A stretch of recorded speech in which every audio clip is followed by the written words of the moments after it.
So, you want to learn more about solfege? If you ask me, it's a very effective way to familiarize yourself with the scales. Do yourself a favor, get you a nice latte or a spot of tea, and enjoy the show. You're listening to Music Student 101. Here are your hosts, Jeremy Burns and Matthew Scott Phillips. Welcome back to Music Student 101. Welcome back. Hey, Matt. Hey, Jeremy. Happy birthday, buddy. Thank you. Did you see where Alexandro Caligaris wished you happy birthday on I did. Facebook? I did. Thank you so much. Awesome. Good guy. Yeah.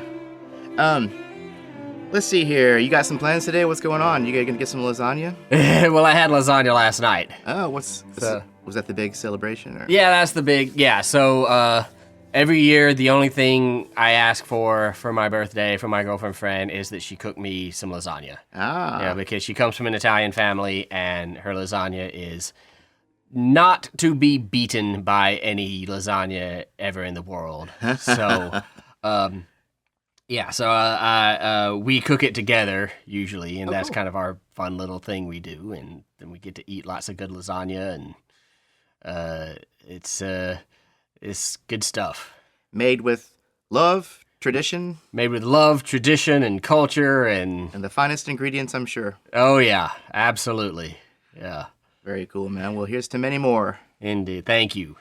Now, this is probably something, like many things, that we probably could have covered a long time ago. Probably. But we just kind of hit these things as they come. And, all the theory stuff is within sequence. Yeah, we're kind of trying to be somewhat planned out with that. Yeah. But these special topics here, like, for example, solfege. Right. It's, we can...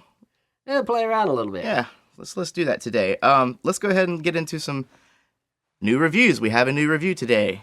Indeed, we do. Do you want to read this? Sure. So our new review comes from Danny J. Mooney from Great Britain. Yeah. 5 stars. Thank you, Danny. We're back on the train.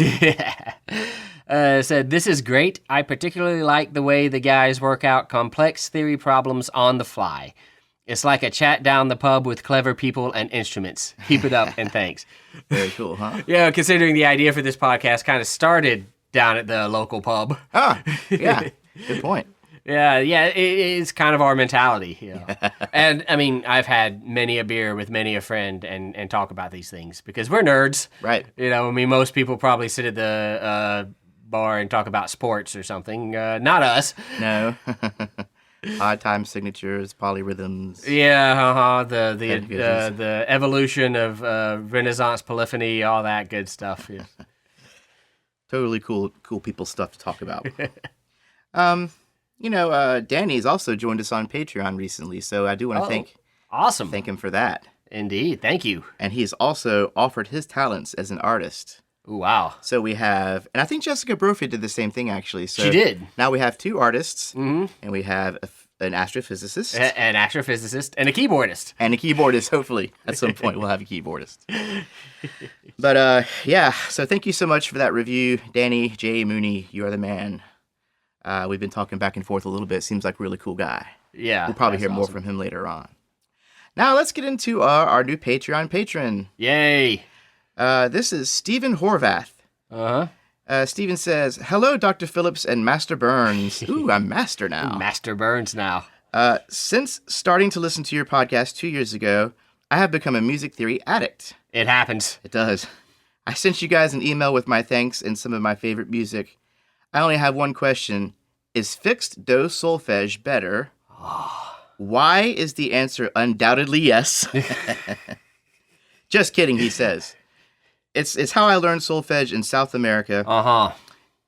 It was always funny to me that you can start any scale on do, but to me, do is always C. Indeed. Which is yes. fixed do. And we're going to get into this in this podcast. Movable do, yes. I actually think it's an advantage, as I can only hear the actual note. Anyway, keep doing what you do. I've already told my musician friends about the podcast. Oh, that's awesome. Well, thank you so much, Stephen. So, And yeah, we're probably going to be answering his question in the course of this podcast. here's how this kind of goes. If you are a Patreon patron, people who sign up, you can get on for $1 a month and just be able to see all the cool content and all the extra and we do videos. have some extra fun stuff that our patrons get to see. Mm-hmm. There's a video of Jeremy and some of his musician friends playing one of our intro songs. Oh yeah, good one, good one. There's some of my music on there, and Oh yeah, full on score. yeah. Let's see here. Now, like I said, the people who the $1, $2 people, we call them unison. Mm-hmm. The $3 people, they get a coffee mug. If you get a coffee $3 a mug. mug, you get a coffee mug. Is that the major third? Those are the major thirds. Major thirds. Now, the perfect fifths. They typically, these people give $5 or more, and that's kind of where we cap it off at $5 or more. But the perfect fifths get to ask us any question they want, and we answer it on We will Patreon. answer it on a Patreon version of the podcast. Now, Stephen Horvath is not a perfect fifth, No. but so we would, if he was, probably answer this on Patreon, right? Yeah. But since this is such a universal topic, I think it's cool to go ahead and do an episode on this. I think so, and I'm with you. I kind of can't believe we haven't already touched on this because it's a pretty basic theory principle. Yep. And even after all the ear training we've done, I mean, it occurs to me now we expect people to do all these ear training exercises without the benefit of solfege, which is just being mean. So let's go ahead and clear up this oversight today. Definitely. Yeah, and to his question, again, we're going to be answering this in detail. The short answer is there are advantages to both systems. And now, America, just like we insist on not using the metric system and insist on calling football soccer and all of these other crazy things we do, we also insist on the movable dough system. And many other places in the world, most of the other places in the world, even I would imagine, including South America, use the fixed dough system. And there's a little bit of a difference, and don't want to give too many spoilers to the upcoming podcast, but yeah, that's definitely a thing, and that's definitely a disconnect. And there are ways which both I think come in handy. But yeah, it's just a big difference between how music is taught in the United States versus how music is taught in other places in the world. All right. And not to mention, there's the poor schlubs like me that never had any solfege experience. I was raised on the number system. On the number system, yet another thing. Which we can talk about as well. Indeed, briefly today. today. So, just keep listening, Stephen. We are going to go. We're going to go into this. So. Yeah, it's a great idea for a show, and we value our listener feedback, and we like to reciprocate. And plus, it's long overdue, so I'm glad you brought it up. Yep. So let's go ahead and do this. Next, we have our listener mail. Yay! You want to take this one, Matt? I will take this one. So this is from Andrew Twining. Hope I'm saying that right. Grand Rapids, Michigan. And Andrew says, "Hey guys, I started listening to the podcast last week at work. It's really great. I'm a young engineer who really wants to do music full time if ever possible. Just keep on trucking, Andrew. It can happen. Yeah. I already came in with some theory knowledge, but I started listening from the beginning just to get different takes on things. Thanks for your work." Well, thank you, Andrew. Yeah. We love being helpful. Even though I'm about a year late, I just wanted to give you my order of sharps and flats because it's really good. It's the same set of words, forwards and backwards, so one less thing to remember. Father Charles goes down and ends battle, which is looking to me like the order of sharps, F, C, G, D, A, E, B. And for flats, it's the same sentence backwards. Battle ends, and down goes Charles's father. I think that one was mentioned on the last episode, and maybe one prior to that. Yeah, and I do like how it's front and back that way, because the order of sharps are front and back like that, right? Yeah. So the order of sharps backwards is the order of flats, and vice versa. So all those ideas we had, Big Ed and Dan go camping frequently.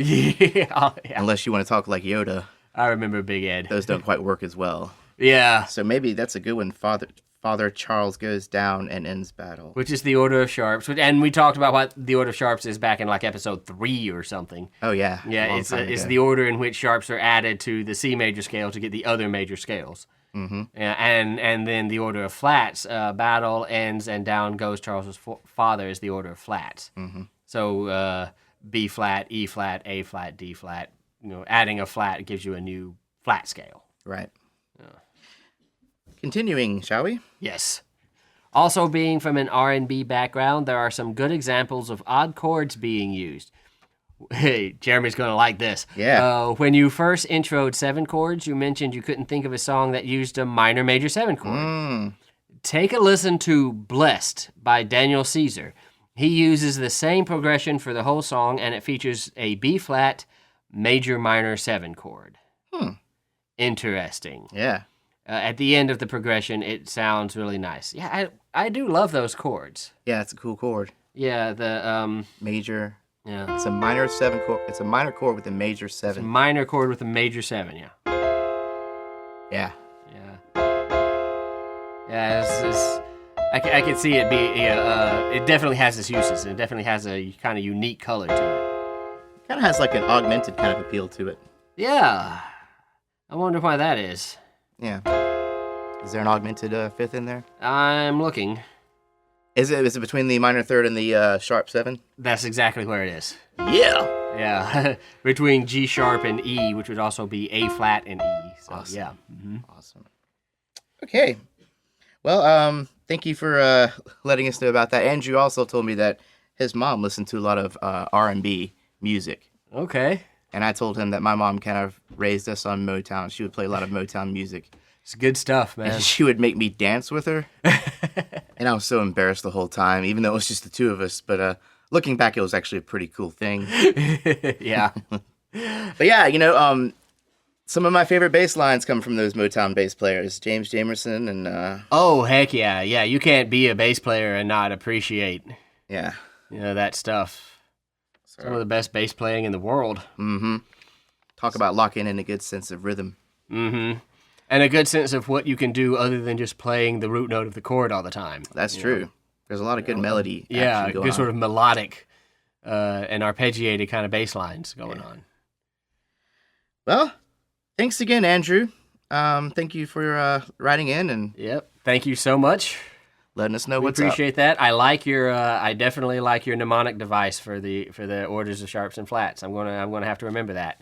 Oh, and I did listen to "Blessed" by Daniel Caesar, and sure enough, There's that chord. there's that Huh? chord. So, Awesome. if you're looking for an example, that's one to check out. Excellent. So, without further ado, Matt, I suppose we should just get into this episode. You see how sparse my notes are here. Yeah, this is going to be a little freeform. which Freeform. always makes the professor nervous because he's always afraid he's going to say something wrong or stupid and get called on it. So, it's kind of like jumping into a lagoon not knowing how shallow the water is. Good point. Professors hate this, and yet we seem to do it. Well, I seem to do it a lot. But here you go. So, okay. The basic idea of solfege is attaching syllables to the notes of the major scale and ultimately to all 12 chromatic notes. So we assign to these notes a certain syllable, and these syllables come from the original Latin words for these notes. And I don't remember what the original Latin is. All I've ever learned is the first syllable of every one of these notes. But we assign these notes to this. We assign these syllables to these notes. Why do we do that? Well, it's actually a long tradition. It goes back to, and here's where I'm jumping into shallow water, it goes back to the 800s or so. I was reading that it went back as far as the 17th century, but I would imagine that in the Renaissance... The 1600s? No, it goes back further than that. Surely. And it goes back to a very old music educator who would use this to teach teach choirs how to sing the right notes. And originally he would point to fingers on his hand and different places on his hand. When he pointed that, sing scale degree 4, right? And then he also created the syllables. So sing this syllable that is scale degree 4. You sing fa, and that is scale degree 4 based on some do, right? Stephen is going to say fa is F. Is the note F. Only F. Yeah, F and only F. But so that's the idea, and it was useful pedagogically to create sort of a visual representation or a syntactical representation, a word representation of an oral idea of where a note is. Right? So it helped you to sing. And not only did it help you to sing, it helped you to understand notes of the major scale and notes of harmony and how they worked together without you just kind of trying to hear all of this and fly blind, right? So you can start envisioning the scale and envisioning how things move and help you sort of understand music as you're listening to it, as opposed to just, I think that was something weird, but I don't know. Well, one observation I made is that one cool thing about this technique is that they're all single syllable words. So if I'm using the number system, everything's cool up until 7, right? 1, 2, 3, 4, 5, 6, 7. We have to turn that into sev. You have to turn that into sev, yeah. If we're singing fast. Yeah, and then how do you say flat 3? Because something the 1 flat 3 2 1, Yeah. And that's a little awkward. The number system has to jury rig some things, but. We'll get into that later on when we compare the two a little bit more. But, that's just an immediate observation, which I can see to be an advantage. Yep. But so that's the basic idea, and this is something that is immensely helpful in your ear training. You will start out just trying to place the syllable with the note, and that can take some practice. Once you get better at it, you start almost envisioning the scale when you hear somebody play. You can just hear the note fa and go, that is fa. And you can hear fa moving to me and go, that was fa to me. And so you start to develop this sense of what music is saying to you, without benefit of any kind of score, and start to understand just through hearing. This is the process where we learn how to hear what's being played and understand what's going on. Independent of having the score to follow, if you can even read sheet music, plenty of people can't. And so immensely helpful. And so the way we start out doing this is we start out with the major scale.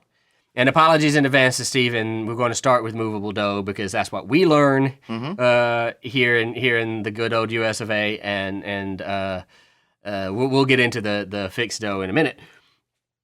But so I'll just be in C major. We'll keep it simple. Okay. So this will still conform to what Stephen is going to want to hear. Yeah, right. And anyone else who's been trained on fixed dough instead of movable dough. Best of both worlds. We won't deal with the divergence just yet. So in C, which is our scale degree 1, right? Our tonic note, we're going to call do. Yeah. And we are going to go from do to our second scale degree, which we call re. And then our third scale degree is mi. And then our fourth scale degree is fa.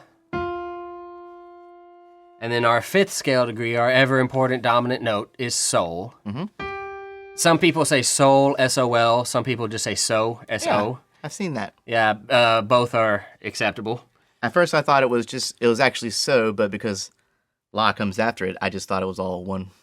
Sol, la, That happens, right? But it actually can be sol or so. Yeah.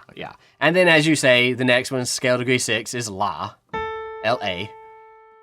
And then we have T, and do. So I can sing in solfege, do, re, mi, fa, sol, la, ti, do, do. Right? And then I can sort of, and you guys are subjected to my singing here, do, I can take that and sing it without the benefit of the keyboard. Do, re, mi, fa, sol, la, ti, do. And that was actually a little sharp, but you get the idea. Music Student 101 needs to hire a vocalist. Yeah, no kidding. We'll have a pianist, a vocalist, and an astrophysicist all in the studio with you. Right. Good enough for educational purposes. Good enough for educational purposes. And you can actually sort of sing little melodies this way. Yeah. Let's see.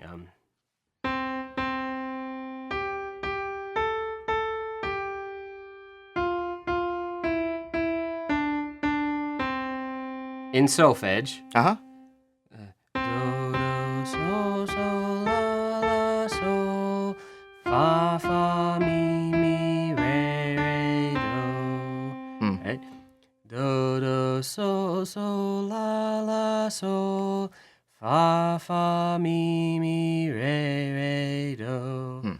So, so, fa, fa, mi, mi, re. So, so, fa, fa, mi, mi, re. Do, do, so, so, la, la, so. Fa, fa, mi, mi, re, re, do. Yeah. And so you see that as I get good at this, as I get good at figuring out where the solfeges are, I'm figuring out what that melody is doing. Uh-huh. It's jumping to scale degree 5, neighbor note to 6 and back, and then descending down the melodic scale. So this is the usefulness of this. I hope you didn't serenade anyone to sleep driving 70 miles an hour down the interstate. Me too.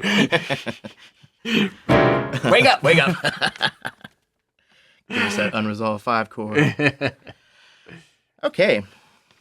So, yeah. I remember a long time ago, The Sound of Music. Yeah, so if you've seen The Sound of Music, this is recognizable to you, right? That's how I learned about it. They had a doe, a deer, a female deer, a ray, a drop of golden sun, and they keep on going up the scale. Yeah, and that melody is actually using those notes, so it really is very... so this is do. Right? Ray. There you go. And so yeah, it's actually starting every phrase. When they sing fa, they sing the note fa, and so on. So yeah, it's very good. Yeah. Yeah. And if you're actually listening to the production of the song, then there's all these other chords going on underneath it. There's music going under. Yeah. So you can kind of tell also where those notes fit. Mm-hmm. And music students learn to sing up the scale. Do, re, mi, fa, sol, la, ti, do. And they learn to sing down the scale. Do, ti, la, so, fa, mi, re, do. Yeah. So let's hang around on major for a second here. Okay. What are some other exercises you recommend? Because I think you like the arpeggios and stuff like that. Mm-hmm. What are some? Do you have any good basic melodies you think we could? Any simple melody is good practice. Which we'll do a little bit of that later on. Yeah. To get good at it, first of all, you learn the major scale and learn how to sing this better than I did a minute ago. Do, re, mi, fa, sol, la, ti, do. Do, ti, la, so, fa, mi, re, do. Learn that. And then little things. Do, re, mi, do, re, mi, re, mi, fa, mi, re, mi, fa, mi, fa, so, fa, mi, fa, so. And then go all the way up the scale like that. Repeating a sequence as you move up, starting from another note up the scale. And start out, using the piano or your guitar or whatever to help you. Do, re, mi, re, do, re, mi, re, mi, fa, mi, re, mi, fa, mi, fa, so, mi. And with the goal of getting good enough that you don't need the keyboard. Fa, so, la, ti, la, sol, la, ti, la, ti, do, ti, la, ti, do, ti, do, re, do, ti, do. Right? Wow, yeah. Yeah. Practice that. Mm-hmm. Practice getting that in your head. Yeah. It sounds so. I mean, even music students can sit around and go, "Why are you making me do this?" Because it sounds a little silly. It sounds a little pedantic, but you're learning what that scale sounds like. Yeah. You're learning what that scale feels like. Possibly without the distraction of the numbering system, I guess. Possibly. The wisdom of music pedagogy past is that those syllables are helping you get the right notes. Mm-hmm. Whereas if you're just it's actually more difficult. Yeah. And you're getting into the realm of trained singers at that point. Yeah. And this is not, the point of this is not to make you a great singer. Uh-huh. As you can tell, I am not a great singer. Which solfege. Yeah, the point of this is to get you to be a good listener, to be someone who listens to music and know what's happening. Mm-hmm. So yeah, that's a good one. At some point, you want to move to arpeggios. Do, mi, so, mi, do. And all high school choirs do this, right? Do, mi, so, mi, do. Do. Yeah. Or I guess they then go do, mi, so, mi, do. Uh-huh. Do, mi, so, mi, do. Steven is going nuts right now. Uh-huh. And they do that. That is your tonic arpeggio, right? Do, mi, so, mi, do. Mm-hmm. And so some of my favorite ones, I'll get people to, and I'll establish a key. So let's be in a key here, and say sing do. Okay. Do. Do. And then go do, mi, so, mi, do. Do, mi, sol, do, mi, do. So, ti, re, ti, so. Uh-oh. Sol, ti, re, ti, sol. 172. Do, mi, so, mi, do. Do, mi, sol, mi, do. Yeah. And you see, we are learning the tonic and dominant chords. Yeah. Right? Mm-hmm. So, and then you get good at that, we'll throw in the 5/7. Do, mi, so, mi, do. So, ti, re, fa, re, ti, so. Oh, wow. Yeah. Do, mi, so, mi, do. You know? Nice. Little things like that. And then eventually you can start putting the fourth in. Do, mi, so, mi, do. Fa, la, do, la, fa. So, ti, re, ti, so. Do, mi, so, mi, do. So that was 1, 4, 5. Yeah. Basic blues progression, right? Yeah. And again, the idea is to get good enough that you don't need the keyboard's help anymore. And do, mi, so, mi, do. So, ti, re, fa, re, ti, so. Do, mi, so, mi, do. And I guess la, do, re would be the 6th chord. Would yeah. Mm-hmm. Or la, do, mi. La, do, mi. Yeah. Oh, yeah.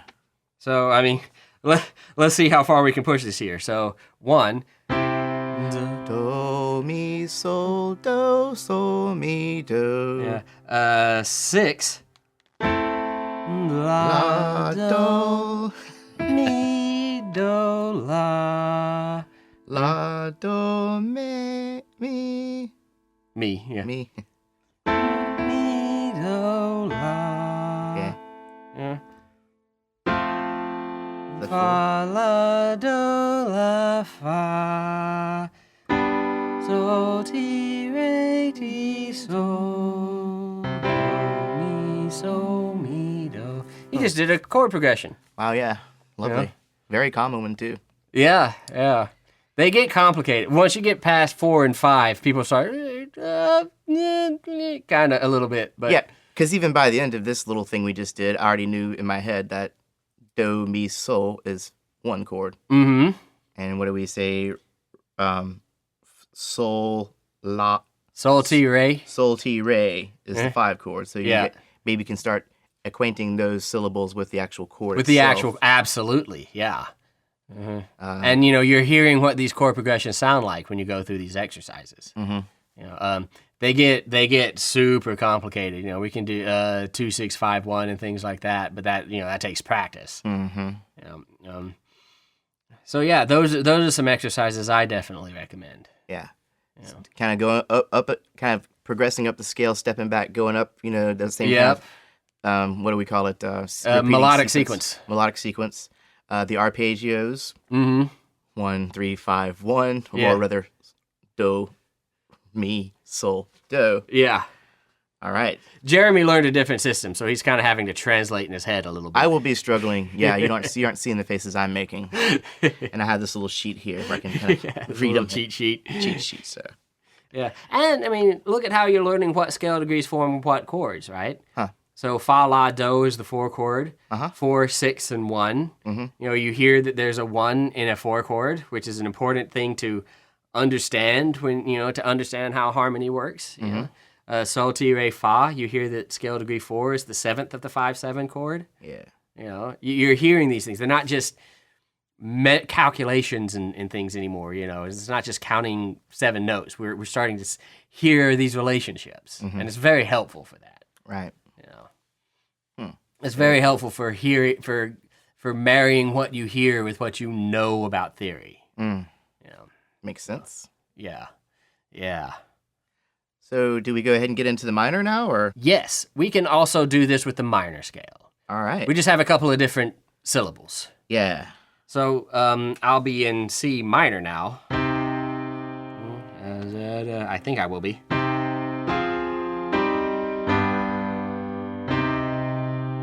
Or if we wanted to start with natural minor.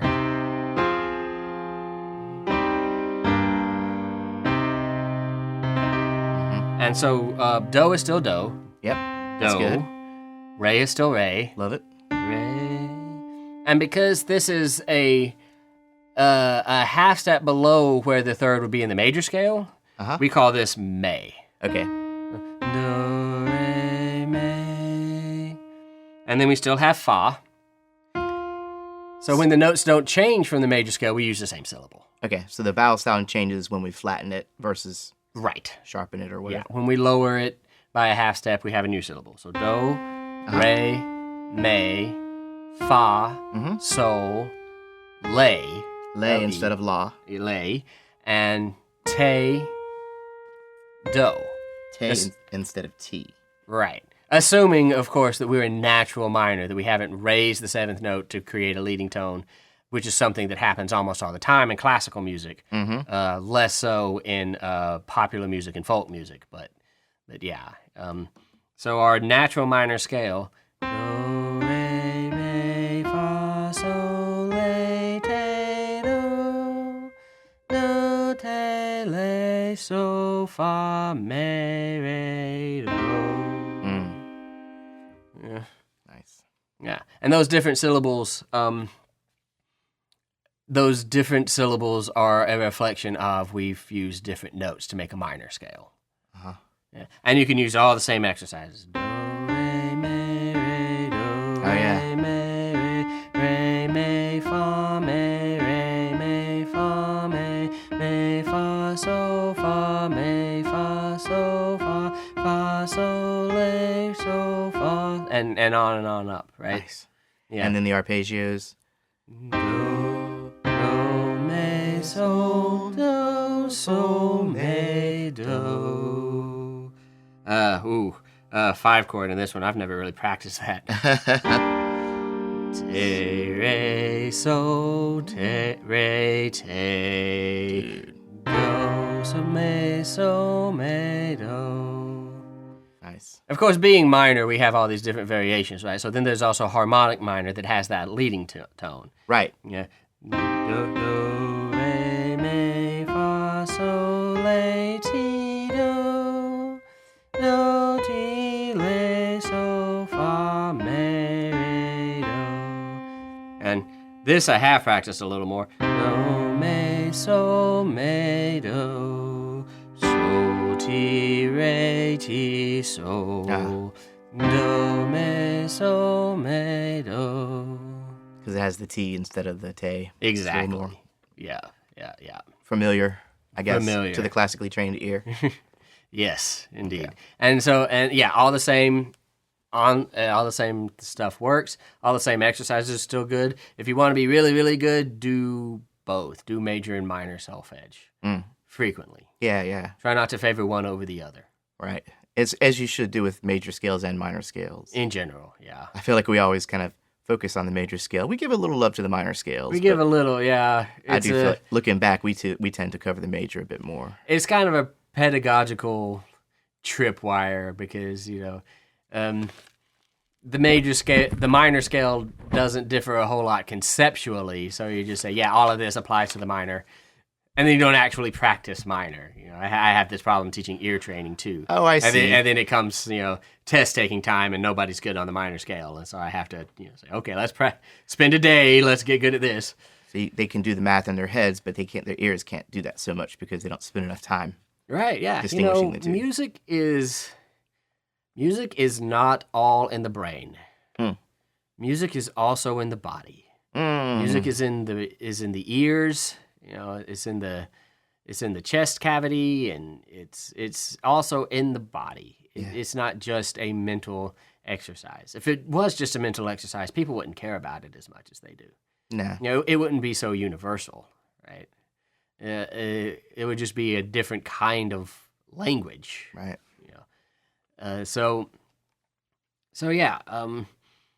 Being able to understand things just in your head, not really good enough. You're not really everything you need to know. And solfege and ear training, this is how we teach ourselves to feel what we know in our brain, in our bodies, and to hear with our ears what we know in our heads. Oh, I meant to ask this earlier. Do we know what the translation, the direct translation from solfege is? I meant to ask this earlier. The word comes from the syllable sol and fa, so it's just like a way of saying, the sol fa thing. The sol fa thing. Yeah, I don't know if there's an actual translation for that word other than solfege. Oh, fair enough. Okay, now the last thing regarding solfege that we have not talked about yet is chromatic solfege. Is the chromatic solfege. So just as we've created new words for the lowered third may, and for the lowered seventh te, and the lowered sixth lay, we basically have solfege syllables for every word in the chromatic scale. So you can have a solfege for any note, which means, when you get into modulations and augmented sixth chords and all of this stuff, you can continue to use your solfege. Chromaticism. Right, yeah. So the way this goes real quickly, do, do, and then D is a half step up. Do, D, re. That's re. Yep. Yeah. Sometimes you'll hear D as ra, depending on context, right? They're inharmonically equivalent. Okay. So do, D, re, may, which we already had, mi, fa, fi, Is that sol. tritone? Yeah. So you'll notice that fi, sol has a leading tone relationship, just like T, do. Yeah, does. like the half step. And so does D, re, up to 2, right? So pedagogically useful, right? Yeah. So do, D, re, may, mi, fa, fi, sol, lay, la, te, ti, do. Okay. And there's some others. You'll hear sa, Oh. which is a half step above sol. But lay is also a half step above sol, right? Yeah. So some of these are inharmonically kind of the same thing. Okay, yeah. Because we saw ra earlier too. Yeah, right. Yeah. Am I crazy here, or does it look like when we flatten something from an E, it goes to an A, like major third to minor third, mi to may. Generally. And if you flatten something from an A, it goes to an ah. Right. Whereas if we are sharpening something, it seems to go E. E. Yeah. Like the letter I. Yeah, right. Yeah. Yeah, this is all supposed to be pedagogical, so it's kept as simple as possible. Uh-huh. Yeah. Very cool, very cool. So one last time. Do, di, re, me, mi, fa, fi, sol, le, la, te, ti, do. Okay. Yeah. And so, this is these things are very helpful when you get into things like a 5 of 5 chord. Fi, sol, do, mi, sol, mi, do, re, fi, sol, fi, re, right? So, ti, re, ti, so, do, mi, do. Yeah. So we can bring these other syllables in to bring in chromaticism, right? Okay, so what we kind of been talking about for the most part now, since we use C major, Yeah. we were pretty much in the fixed do mode. We were kind of in fixed do, yeah. But really, when we do this kind of stuff, for example, if you were to go to D major, Right. then that D would be do. That D note would be do. So Well, let's it depends on what country you're from. Let's talk about the differences between and the advantages of fixed Right, versus movable. yeah. So, in the United States, we use movable dough, which means dough is the tonic of the scale you are in. So we've been in C major. Do, mi, so, mi, do, so, ti, re, ti, so, do. And C is do. If I was in F major,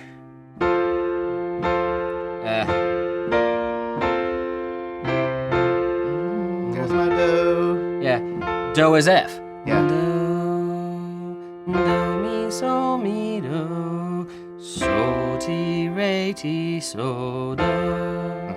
Yeah. So F is do. And so F is do, and G is re, and A is mi, and B flat is fa, et cetera, et cetera.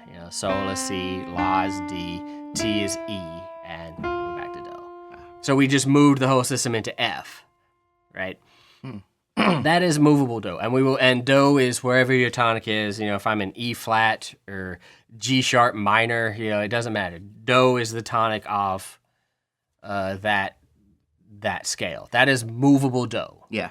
What is taught in many other places in the world is fixed do. Okay. Which means do is always C. So this is do, and this is do mi sol. It's those notes specifically. If I was in the key of F, this is fa la do la fa. Let's see if I can even get this right. Mi sol do so mi fa la do la fa. Fairly simple example. If you asked me to do E flat or something, I would start messing this up because I did not learn this system. Yeah. E flat is may, right? So may, so, te, so, mi, may. Yeah, so may, so, te, so, may. Right? And this is as far as I'm getting. Still pretty good. Yeah. Using those syllables from the chromatic, right? And, yeah. No German augmented 6 chords a day? Do we have to? No. Okay. I can figure it out. I know. Well, we did an episode on that. Let's see. So what would that be? So in C major, a German augmented 6 chord. Scale degree 1, right? Or it's going to have do, right? Yeah. So far, it's going to have lay in the bass. And it's going to have fi and may. So fi being the augmented 4. Fi being, yeah. Now, if we call it, does it still work? Like if we want it to be act as an augmented 4 or a sharp 4, we call it fee compared to. No, what's the other one? What saw? Saw. Saw. Yeah. Like if it was a saw, would it be flat 5? Yeah. Would it function as a flat 5? Conceptually, saw is diminished 5th, whereas fee is augmented 4th. Right. Yeah. Okay. Fee is much more common because of that relationship, right? So even here, our fee is going to go to so.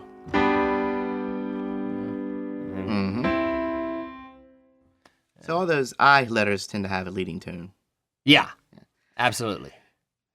Yeah. Okay. So and that's movable dough, where these syllables move around a lot. So in movable dough, the syllables move around a lot.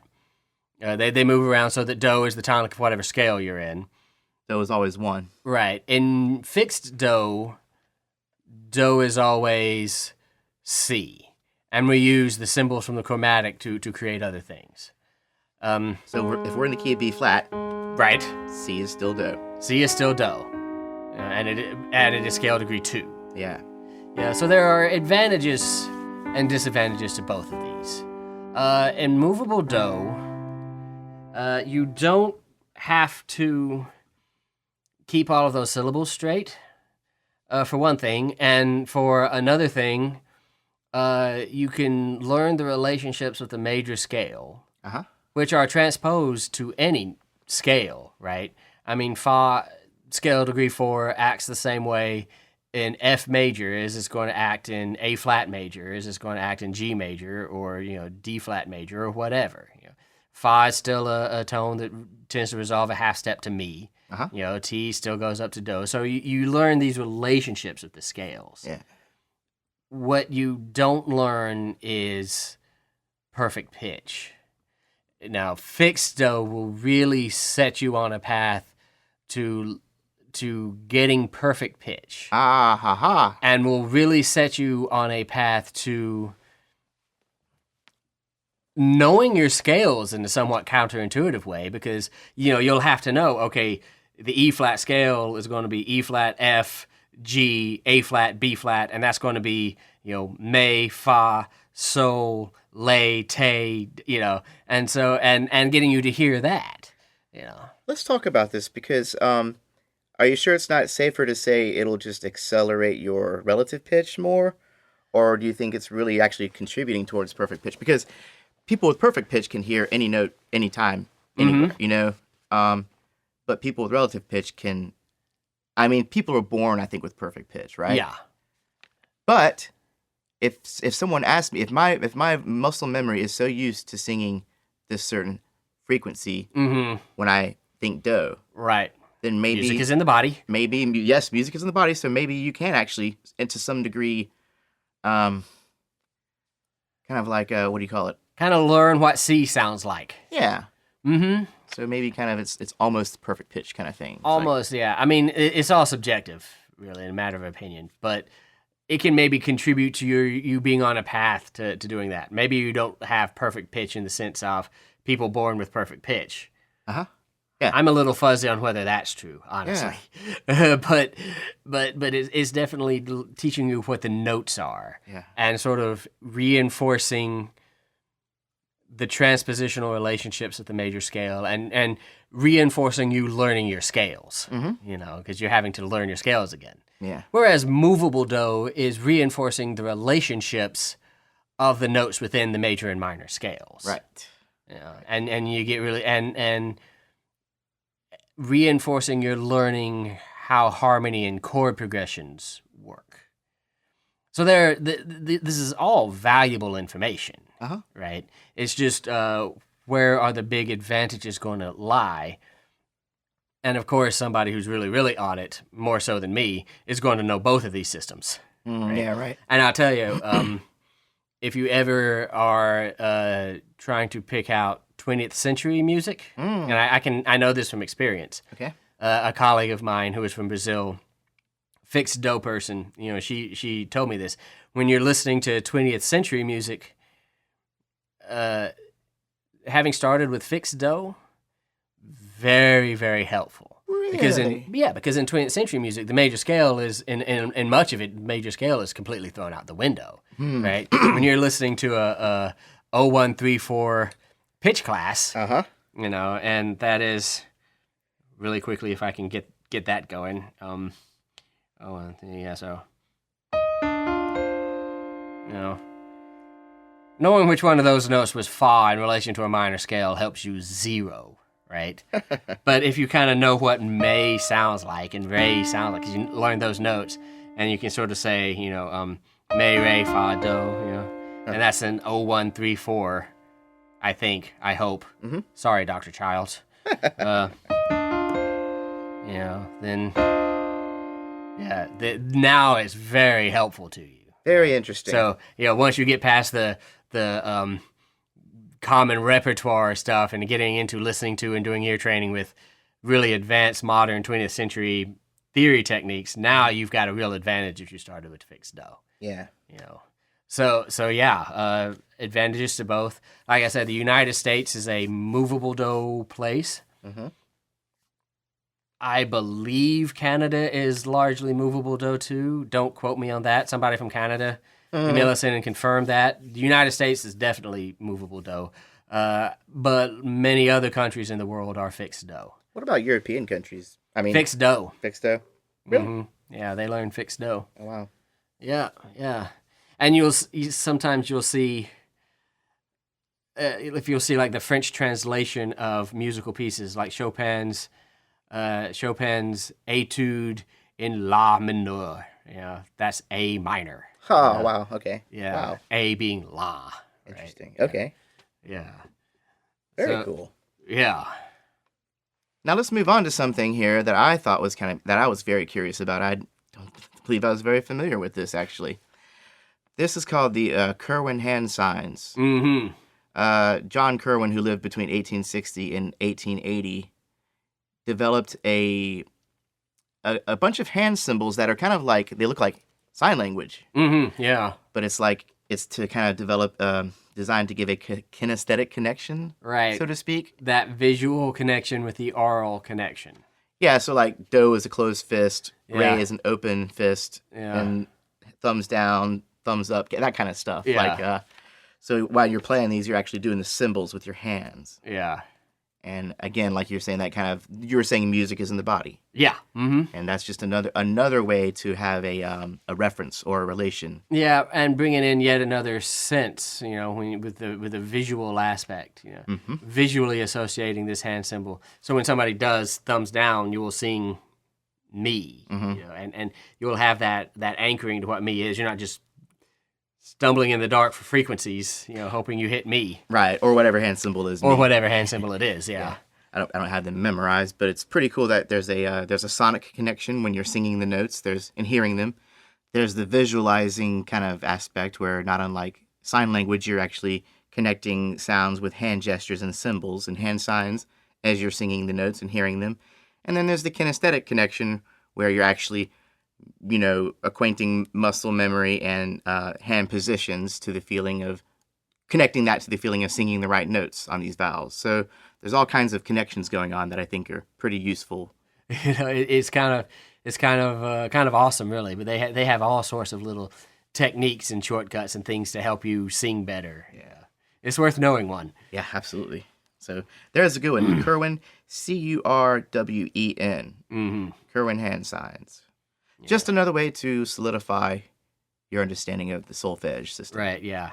And again, why are we doing this? Why do I care about these little syllables from a Disney movie? The reason you care about these is because getting good at this is helping you to understand music as you're hearing it.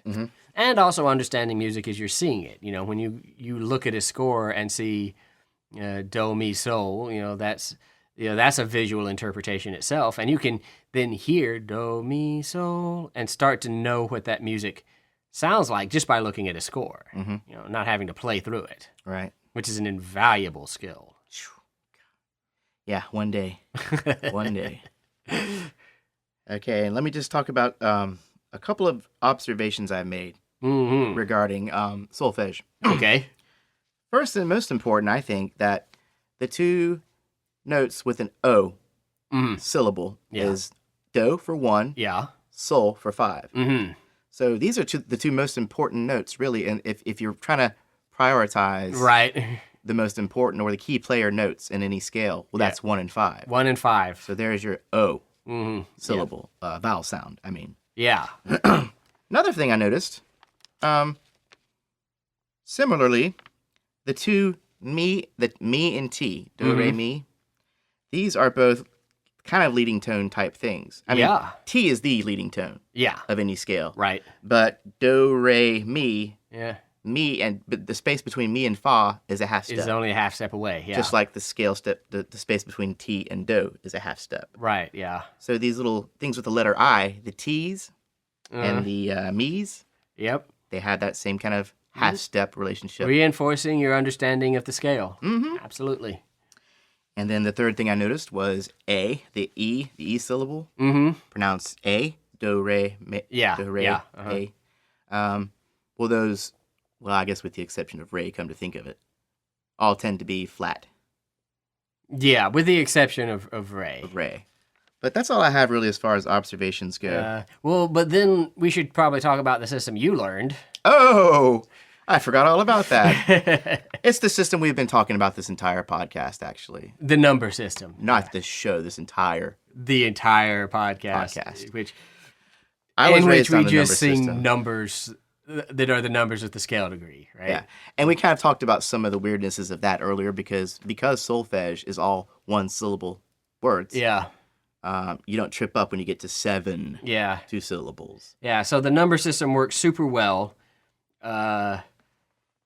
for like basic stuff. So like 1 3 5 3 1 5 7 2 7 5. You can say sev or 7. 5 7 2 7 5 or 5 7 2 4 2 7 5. Ah, And 1 3 5 3 1.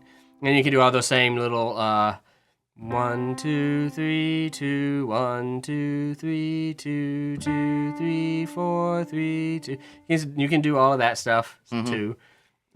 but as you're singing major and minor, you're still saying 1 2 3 4 5. You're not. When Yeah. you're singing, you typically don't say 1 flat 3 5 flat 3 1. You know what I Yeah, mean? that's where the number system can kind of get convoluted because when you get into a sharp 4 or a flat 7 or something, you have to decide what you're going to do. Like with the minor third, do you say flat 3, or do you just say 3 because it's scale degree 3 in this minor scale? It's understood that it's flat. 1 2 3 2 1. That is a little awkward to me because when I say 3, I kind of gotta go 1 2 3 3 2 1. Getting dry. Gravity is pulling you. 3, 2, 1. Yeah. The opposite of gravity. Anti-gravity is pulling you upwards. Yeah, pulling me upward. So yeah. Or you say, well, do we sort of jigger in a sort of some solfege like principles? Like, do we call that thra? 1 thra, 1 thra, 5 thra, 1. Did you make that up? No. No. Seen that happen. Crazy. Seen that happen. Yeah. Crazy. I like that actually. Yeah. Kind of weird. I don't know. Yeah. Some people will still say phi for the sharp 4 even in the number system. Oh, really? So, yeah. 3 phi 5. Get 4 raised, kind of jiggering. Because that's easier than 1 sharp.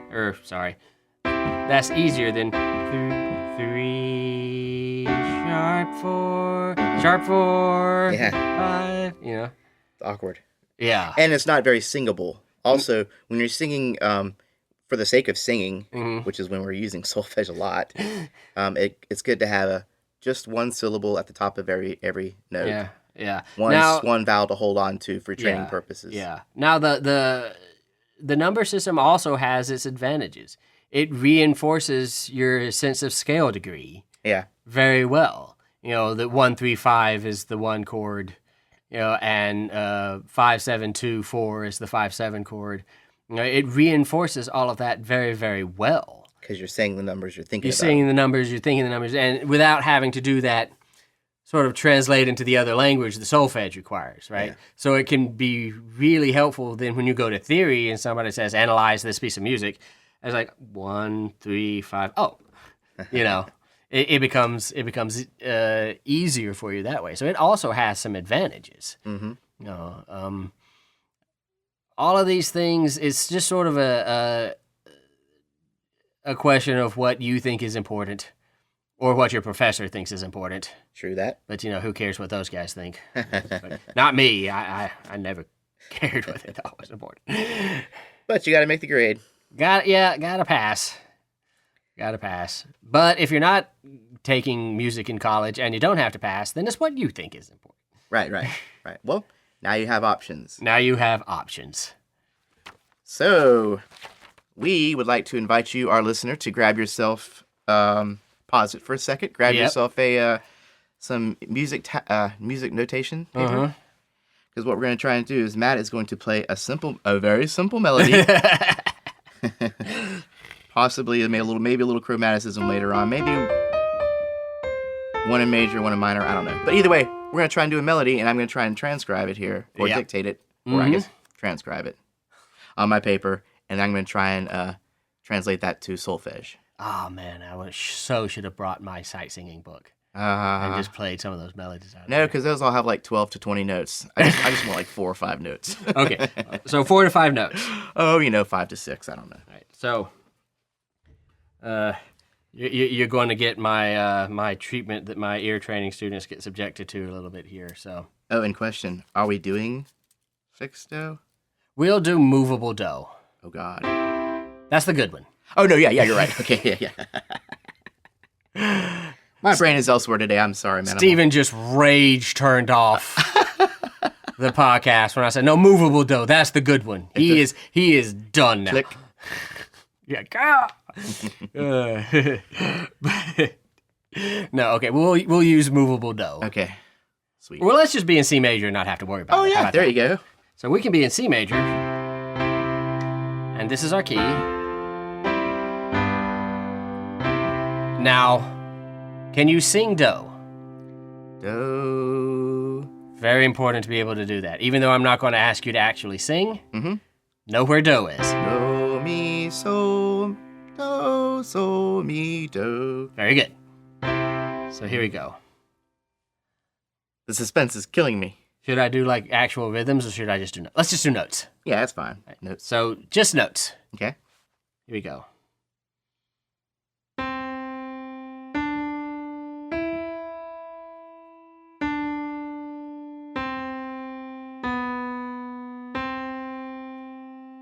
Okay, I can do that.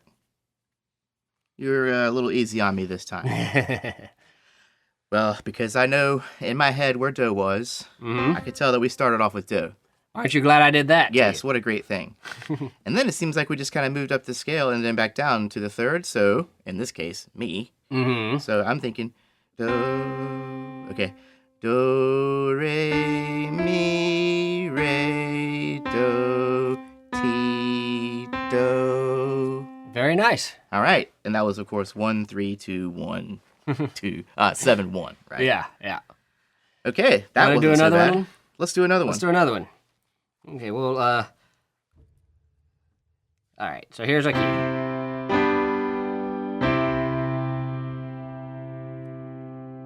All right, ready? And because we're not worrying about note values, I'm not doing time signatures, I'm not doing flags, I'm just doing single. We'll do a melodic dictation episode at some point and get into all the good stuff. All right. All right, so here we go. Ready? Mm-hmm.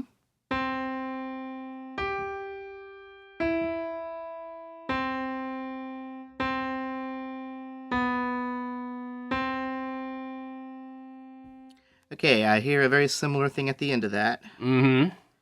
So I know how it ended. And then at the beginning, I want to say that I was hearing like it's either a 1 to 8, or I'm sorry, a do to sol or a do to do. Can you hear that one more time?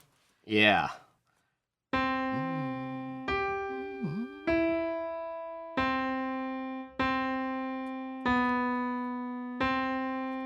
Okay.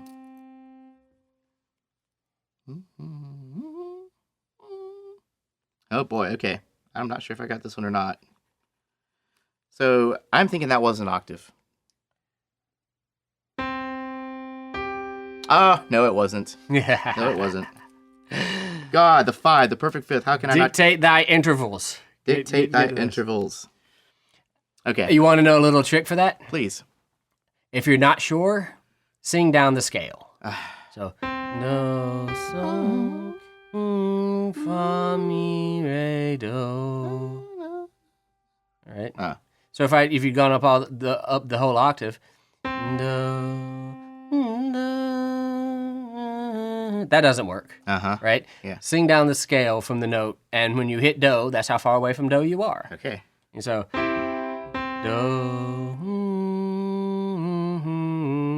do, so, fa, mi, re, do. All right.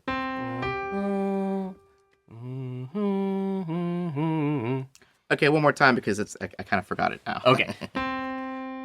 Okay.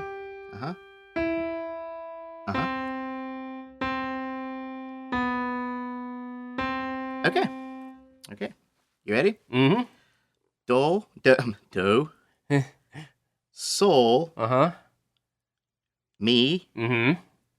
do, Mm-hmm. do, Mm-hmm. ti, do. Very nice. All right. Very, very nice. Very Good cool. job. Thank you. These little things, they almost become like little idioms. After you've done it a lot, the sound of a major chord is just in your brain. You know? Yeah. Just like, and already it's kind of happened, this do-ti-do. You know, that's kind of a little idiot, a little musical thing, and that's going to be hard for you to not get. Yeah, totally. Yeah. I heard that before I heard the perfect fifth, Yeah, you know? yeah, absolutely. Crazy. And another big one is sol to do. Oh, yeah. Okay, going from the bottom. Yep. Hey, that wasn't one. I'm just messing around. Well, traditionally, when we use the when we're learning the arpeggios, we're going do, mi, sol, mi, do. But maybe it's a good idea to do different combinations. Sol, do, mi, sol, do, And I'm a music nerd, sol, do. and I will actually be driving in the car or walking down the street or stuff and be just making up melodies. Do, mi, re, do, ti, re, do, sol, la, so, fa, sol, re, mi, ti, do, mi, re, do, sol, fa, sol, re, ti, do, mi, re, do. I would walk down the street doing that. Okay. And I look crazy, but I'm practicing. Not to mention do, so, mi, da, da. Yeah. Those I've mentioned that before, haven't I? Yeah, So do ti do re mi so mi do ti do ti do Pop re do goes the re mi weasel. re ti do. Yeah. And and I'll think about stuff that I like, songs that I like, and I think what is that? Like Star Wars, for example. So do so fa mi re do so fa mi re do so fa mi fa re, and go, okay, well, what is that? Fa mi fa re so do. Just find melodies like that you like, and figure out, please don't sue me, John Williams, but and say, well, what is that? Try the theme song to Star Trek Deep Space Nine. That is hard. Oh, wow. Yeah. I watched the whole thing. I can't remember how the music goes. That was like 5 or 6 years ago. So la mi re fa mi fa sol. It's hard because there's never a do. Ah, cool. So la mi re fa mi re ti so do. Oh, there's your do. Yeah, the there's your very end. do. In a 6 chord. Now, do you want to try and do 2 more real quick? Yeah, let's do 2 more. Maybe a little chromaticism this time? Maybe a little chromaticism. We'll see what we can do. And maybe also... Oh, okay. All right, ready? Mm-hmm. C minor. Can you sing do? Do, Can you sing sol? Do, sol. Pretty good, do. yeah. I mean, once you get good at singing, keep do and sol in your head always. You know. Yes. All right, here we go. Sol, do. Okay.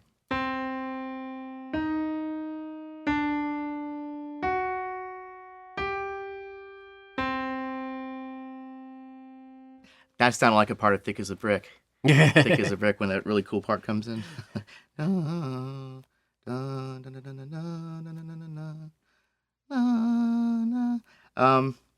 I think I got the first half. Let's hear it one more time.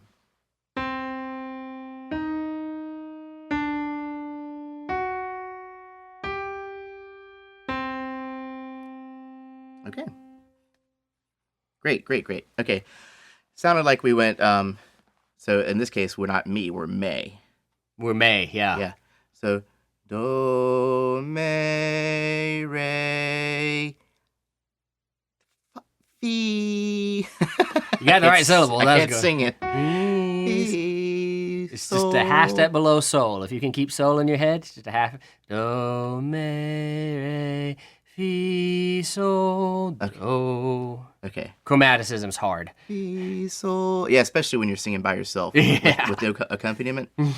That's okay. So one more time. Let me try this. Right. So, do, me, re, fi, sol, do. Yeah, pretty good. I think you went to sol instead of fi there. Oh, yeah. Yeah, your ears just love perfect fifths. Yeah, they do. They want to go there. You have to sort of tell your voice, no, half step below that. You kind of have to push it back a step. Yeah. Can you play it with me this time then? Yeah, yeah. Maybe I'll get it. Do, me, re, fi, sol. I still didn't get it. Jesus. Yeah, it takes practice. Chromaticism's hard. We don't start with chromaticism. Yes. But I got it, didn't I? But you did, yeah. Couldn't sing it, but All right. I never claimed to be a singer. All right, so one more, and now I'm going to be hard on you. All right. So first of all, we're going to be in F minor, Oh gosh. and we'll do movable dough. Okay. So,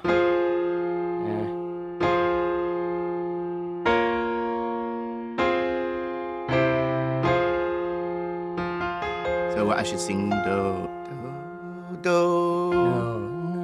and I'll also give you a little hint. I'm not going to start on dough.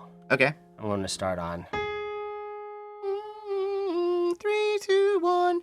Mary. Yeah. Mm-hmm. So great. Good to know. Thank you. You're too kind. All right. So ready? Mm-hmm.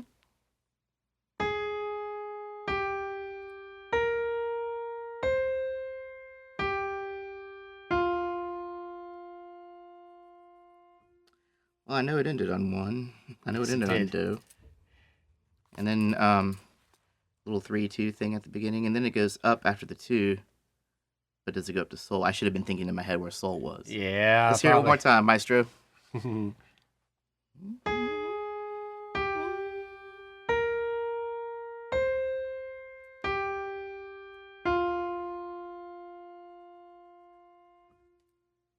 Gosh. This might be kind of crazy. I think I know what's going on here. 3, 2, 5. Was there chromaticism in this thing? Maybe not. Okay, let's try this and see what this Okay. does. I'm thinking May, Mm-hmm. Re, Sol. No. Count down the scale. 5, 4, 3, 2, 1. Was that a Sol? That was fa. Ah. Fi might have been easier for you to catch. Yes, it probably would have actually. And then it goes up to Sol. Sol. Yeah. And then back down to Re to Do. Yeah. Okay. Good job on the down to re. I was going to see if I was going to catch you with that leap, but I didn't. I was a little nervous. I messed you up on fa. Yes, you did. Scale degree 4 is always problematic. Really? I think we talked about, well, I remember us talking about the 4 chord being problematic. The 4 chords, scale degree 4, fa is always problematic. It stays problematic all the way into like Schenkerian analysis. I don't know what's up with that, but 4 is always tricky. That's funny. It is, isn't it? Because the first thing you learn is 1, 4, 5. Yeah. Seems like. But I think 4 being an upside down 5 Uh, is kind of, in terms of, you're thinking of harmony and where it wants to go and mapping out where the harmony went and things. It just always kind of becomes a little tricky. crazy. Yeah. I think I did better than I thought I would, but still not great. Like I said, giving you fee might have been easier to. I caught that sharp 4, no problem. Yeah. Yeah. Because Chromaticism. It's chromatic. My ears perk up a little bit. Yeah. And then I just do a little bit of, I use my theory brain. Yeah, there you go. Use your theory brain. All right. It will help you. Okay, so shall we recap? Let's do a quick recap. Okay. So solfege. Uh-huh. Adding syllables to the notes of a scale to help you hear those notes and train your brain to be able to pick those notes out of music. Mm-hmm. In a nutshell. Yeah. Those syllables in the major scale, do, re, mi, fa, sol, la, ti, do. Yep. Right. Do being the octave. Oh, Again. can I try minor? Yeah. Do, re, mi, Uh-huh. fa, sol, la, Mm-hmm. te, do. Right, yeah. And that's the natural minor. That's the natural minor. If you then raise the seventh note to have a leading tone, then you just have T instead of te, just like in the major scale. Mm-hmm. And what is it? Is it the melodic minor where you go up? You would go T on the way up, and then on the way down you would hit te. Right. Yeah. So melodic minor would be do, re, mi, fa, sol, la, ti, do, te, le, sol, fa, mi, re, do. Crazy. Yeah. Okay. Yep. And then what else? And then there's the chromatic that incorporates all those notes. So all those notes can have a syllable. Yeah. Do, di, re, mi, mi, fa, fi, sol, le, la, te, ti, do. Yeah. Yeah. Okay. 12 notes. Yeah. Everything's accounted for. Yep. With some harmonic equivalents and things. So there are other syllables you can use in the chromatic one, like ra, which is just a half step below re. Yes. But so is D, a half step below re. So, And did we say sa was below sol? Yeah. Yeah. Yeah. If you wanted to call it that for whatever reason. Right. Yeah. Yeah, there you go. Instead of fi. Mm-hmm. Now, and then we talked about fixed versus movable, right? Right. So in fixed do, do is always the note C. Yeah. And D is always the note C sharp, and re is always the note D, all the way up and down the scale. So when you want to use solfege in something like A major, well, your tonic note is going to be la, and singing up the major scale is going to be la, ti, di, re, mi, etc. Mm-hmm. Whereas in movable do, do is the tonic of whatever scale you're in. Yeah. So F major do would be F, A minor do would be A, E major do would be E, and so forth. I wonder if it's any easier to transpose when using movable do compared to fixed do. Absolutely. Wouldn't you think so? Yeah. Yeah, because you don't have to learn you don't have to create new symbols. Right. Yeah, yeah. Now, it's probably more beneficial to transpose using fixed do because then you have the mental sense of your transposition. Yeah. But in movable do, it's just sing new notes. Yeah. Huh. Interesting. Orient yourself to a new key, We also talked about another way another thing people use to associate the music with their bodies. Right. The Curwen Hand Signs. Curwen Hand Signs, yeah. So I think it's just something cool to look up. Check it out. Yeah. I'll recommend a video in a second here. Yeah, yep. Well, I guess that second can be now because that's That second can be now. That's the end of it. I made a couple of cool observations in that do and sol 1 and 5 had the same vowel sound. Right, yep. The leading tone type syllables, vowel sounds. Tend to be the E sound. E sounds. Yeah. Yeah, and then in the minor, re is flat or me is flat instead of me. Right. So the E, me's get flattened to A's get flattened to ah. Yeah. So forth. Mm-hmm. Things get sharpened to E's. Right. May goes to me. Do goes raised to E's. Raised to E's. Yeah. That term sharpen is a little problematic because, what if you're in B flat minor? Yeah. A flat is not sharpened, it's raised to A natural. It's raised. Sure. And you've said that before. I have. I keep on forgetting. But yeah, and then we had some cool little exercises. Hopefully you guys can do your own make your own melodies and try and translate them into solfege. Yeah, or go check out Teoria.com. Oh, yeah? Or buy McGammit, and you'll have lots of practice with that. They do solfege in those, in McGammit? I'm not sure if I remember that. I don't know if they teach you solfege. That's a good point. Yeah. There's plenty of melodic dictation. It's your training, yes. It's melodic dictation. So you do their melodic dictation, then you translate it yourself. Right. Which is probably a better exercise anyway. Yeah. Okay, now just a couple of cool videos that kind of helped me along with this, gain some new information about this all. There is a video called "Which is Better, Movable or Fixed Dough Solfeggio" by Robert Estern at Living Pianos.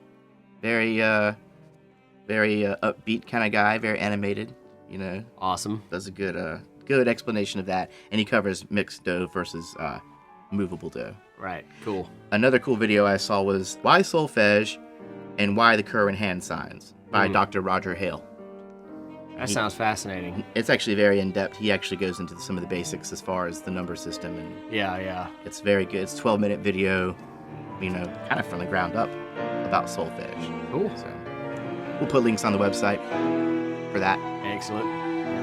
And I don't know, Matt, you got some of the things you got to do today?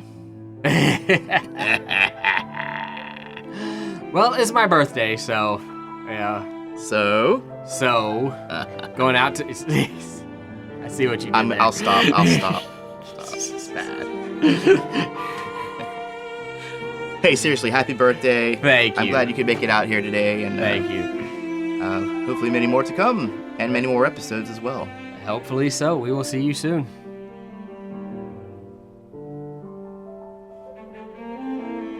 Thanks again for joining us.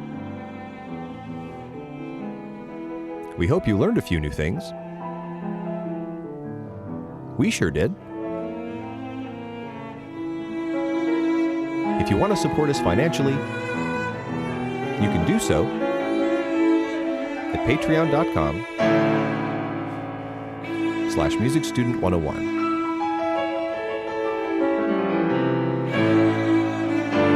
And if you want to reach out to us, you can do so at info@musicstudent101.com.